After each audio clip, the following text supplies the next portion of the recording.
বিধানসভা মাননীয় উপাধ্যক্ষ আক্রমণকারী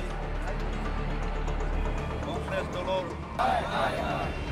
নুরুল হুদা হাই হাই কংগ্রেস পার্টি হাই হাই ভারতীয় জনতা পার্টি হাই হাই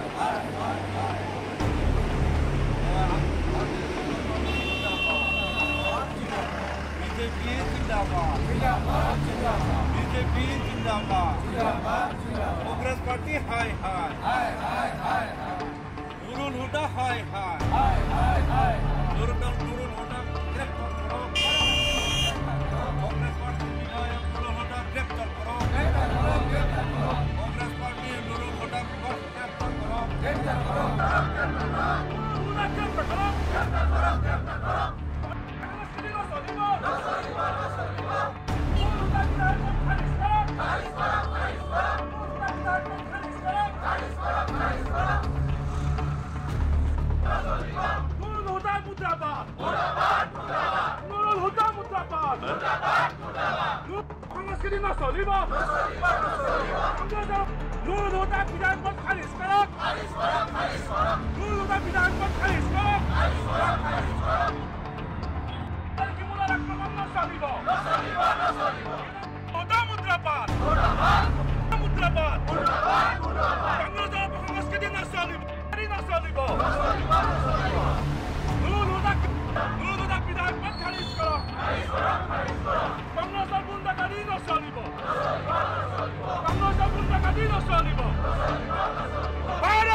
মানে আপোনালোকে নিশ্চয় অৱগত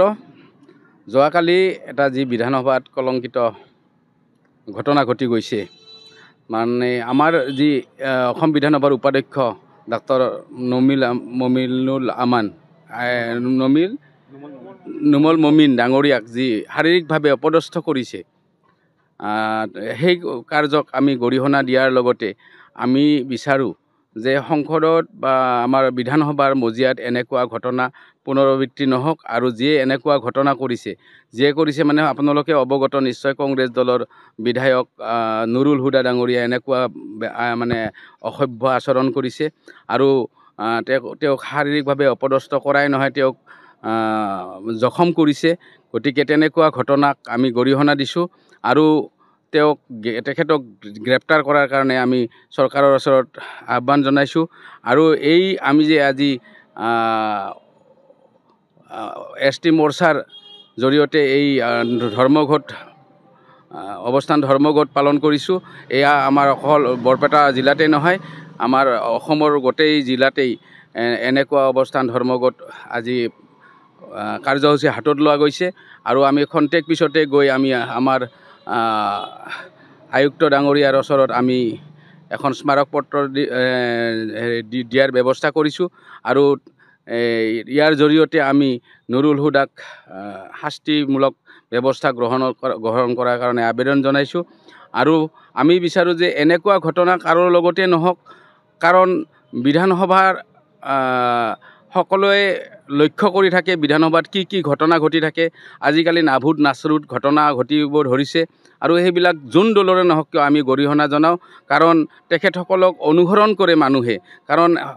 এটা বিধানসভা সমষ্টিত এজন ভাল ব্যক্তি দল যিয়ে নহওক ভাল ব্যক্তি এজন পঠিওৱাৰ কাৰণে সকলোৱে ইচ্ছা কৰে আৰু সেই সকলোৱে মানুহক যিয়ে ভোট দিছে তেওঁক জনপ্ৰতিনিধি যিহেতু ভোট দিয়া মানুহখিনিয়ে সদায় তেখেতৰ কাম কাজৰ প্ৰতিহে লক্ষ্য কৰে তেওঁলোকক গুণ্ডাগিৰি কৰিব যাব দিয়া নাই তাত বিধানসভাত যাব দিয়া নাই আৰু তাৰ তেনেকুৱা আচৰণ দেখিলে সাধাৰণ জনতাই যিসকলে ভোট দিছে নিশ্চয় লজ্জানত হয় কাৰণ এনেকুৱা জনপ্ৰতিনিধি আমি পঠিয়াব ইচ্ছা কৰা নাছিলোঁ ভুলবশতঃ আমি পঠিয়ালোঁ ঠিক এনেকুৱাই আমাৰ সমাজত এনেকুৱা মানে এটা প্ৰভাৱ পৰে আৰু এইখিনিকে ভাবিছোঁ যে আচলতে জনপ্ৰতিনিধি আমি কেনেকৈ পঠিয়াম এনেকুৱা যদি আচৰণ হয় তেতিয়াহ'লে আমাৰ সাধাৰণ ৰাইজৰ কি অৱস্থা হ'ব সেইকাৰণে ক'ব বিচাৰোঁ যে বিধানসভাৰ মজিয়াত এনেকুৱা হ'ব নালাগে আৰু যিহেতু আমাৰ সাধাৰণ ৰাইজৰ ক্ষেত্ৰত আমাৰ সাধাৰণ মাৰপিট হ'লে বা চোৰ ডকাইত হ'লে যি শাস্তিমূলক ব্যৱস্থা গ্ৰহণ কৰে ঠিক এনেধৰণে বিধায়কসকলক MP সকলৰ মন্ত্ৰীসকলৰ কাৰণে হ'ব লাগে আৰু এইখিনি নকৰিলে সমাজত এটা ভুল বাৰ্তা যাব কাৰণ তেওঁলোকৰ বাবে আইন সুকীয়া নেকি আইনটো সকলোৰে বাবে একেই গতিকে সেই একেই যদি আইন হয় আইনৰ আধাৰত তেওঁ কেনেধৰণে শাস্তিমূলক ব্যৱস্থা কৰিব পাৰে সেইখিনি কৰি দেখুৱাব লাগিব আৰু সেইখিনি কৰিলেহে আমি নিজকে মানে এখন ভাল ৰাজ্য বা ভাল দেশত বসবাস কৰি আছোঁ বুলি আমি নিজকে মানিব পাৰিম এইখিনিয়ে মোৰ ক'বলগীয়া সত্য কথা আমি এইটোৱে ক'ব বিচাৰোঁ মানে বিধায়ক বুলি ক'লে আমি কি বুজোঁ বিধায়ক বুলি আমাৰ অভাৱ অভিযোগ বিধানসভাৰ মজিয়াত দাঙি ধৰিব তেওঁলোকে যিবিলাক আইন নতুন আইন প্ৰণয়ন কৰিব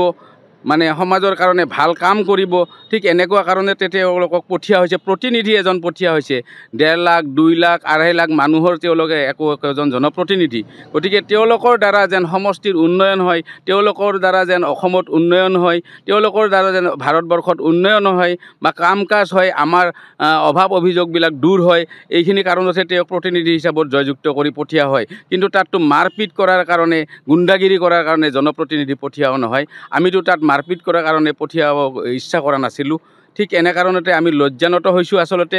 এনেকুৱা আজিৰ ঘটনাই আমি গৰিহণা দিয়াৰ লগতে আমি ভৱিষ্যতে যি দলৰে নহওক কিয় এনেকুৱা ঘটনা ঘটিব নালাগে কাৰণ মানুহ হিচাপে আহিছে গতিকে মানুহ হিচাপে সমাজত